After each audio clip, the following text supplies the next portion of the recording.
Hello viewers, আসসালামু আলাইকুম। Saudi আরবে কিংবা অন্যান্য দেশে যারা প্রবাসী হতে চান নতুন, ৫টা কাজে আপনারা কেউ আসবেন, খুবই সচেতন ভাবে আসবেন। এই ৫টা কাজে আসলে আপনাকে অনেক বেশি পরিশ্রম করতে হবে।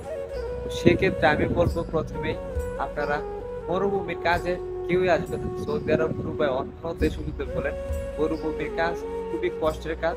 সপ্তাহে ১ দিন হয়তো ২ দিন আপনাকে কপিলে খাবার দেবে, ওই মরুভূমি পানি দিয়ে আইব। এখানে নাই কোনো হামাম, নাই কোনো এসি। আপনি অনেক সমস্যার মধ্যে থেকে যুদ্ধ কইরা এই প্রবাসে বসবাস করতে হবে মরুভূমির মধ্যে। দ্বিতীয়টা হচ্ছে বিল্ডিং কনস্ট্রাকশনের কাজে আসবেন।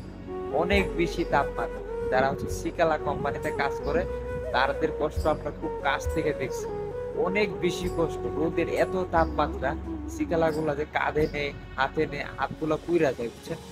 এত বেশি তাপমাত্রা, এগুলো হচ্ছে রোদের তাপে গরম হয়ে কাঁধের মধ্যে, হাতের মধ্যে কুয়াশা উঠে যায়, আর চেহারাটা আপনার কালো হয়ে যাবে রোদের তাপমাত্রা। দ্বিতীয়টা হচ্ছে রঙের কাজ। রঙের কাজও কেউ আসবে না। রঙের কাজের যে বালতিগুলো আছে, এই বালতিগুলো হচ্ছে অনেক ওজন। ৩ তলা ৪ তলা বিল্ডিং এর উপর আপনার কাঁধে করে উঠাইতে হবে কিংবা হাতে করে উঠাইতে হবে। এগুলো অনেক পরিশ্রমের কাজ এবং অনেক রিস্কের কাজ। রঙের কাজে সৌদি আরব কিংবা অন্যান্য দেশে না আসাটাই ভালো। চতুর্থ নাম্বার হচ্ছে রাজমিস্ত্রির কাজ। এখানে বাংলাদেশের মতো রাজমিস্ত্রির নিয়মটা না, নিয়মটা একটু ভিন্নভাবে। যেমন হচ্ছে এখানে যে ইট গুলা আছে, আমাদের দেশের ইট আর এখানের ইট গুলা কিন্তু অনেক বড়। তো একটা ইটের ওজন কিন্তু অনেক বেশি, এবং আপনি যে সিমেন্ট গুলা খুইলা ইট লাগাবেন, যে আমরা দেশে বালতি আছে, এই দেশে কিন্তু বালতি নাই।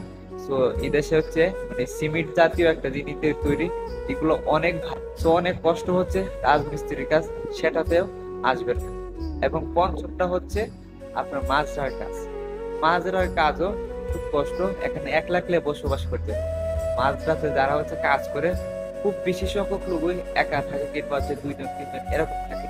মাছ ধরার কাজগুলো অনেক কষ্টের। মানে খেজুরের মাছ ধরা যদি হয়, তাহলে আপনার সিজনে খেজুরের সময় অনেক পরিশ্রম করতে হয়। হ্যাঁ, মাছ ধরাতে হচ্ছে কি আপনার একটু স্বাধীনতা পাবেন, কিন্তু কথা হচ্ছে আপনার প্রফিল যদি খারাপ হয় তাহলে অনেক সমস্যায় পড়তে হয়। সেজন্য মাছ ধরার কাজও না আসাটা ভালো। এখন আবার আপনার অনেকেই বলবেন, তাহলে ভাই কোন কাজে আসলে ভালো? আসতে পারবেন, আসার মতো অ্যাভেলেবেল কোম্পানি আছে।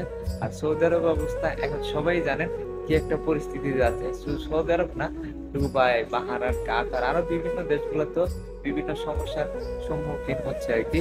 তো সেক্ষেত্রে যারাই আসতে চান, আমি বলবো খুবই সাবধান। ভালো কোনো কোম্পানির বিষয় পাইলে আসবেন। আর সব থেকে বেটার, যদি না এসে নিজের পায়ে দাঁড়ায় কিছু করতে পারেন নিজের জন্মভূমিতে, তাহলে সেটা আপনার জন্য ভালো, আপনার ভবিষ্যতের জন্য ভালো। ভালো থাকবেন, সুস্থ থাকবেন। ভিডিওটি যারা যারা দেখছেন, একটু শেয়ার করে দেবেন।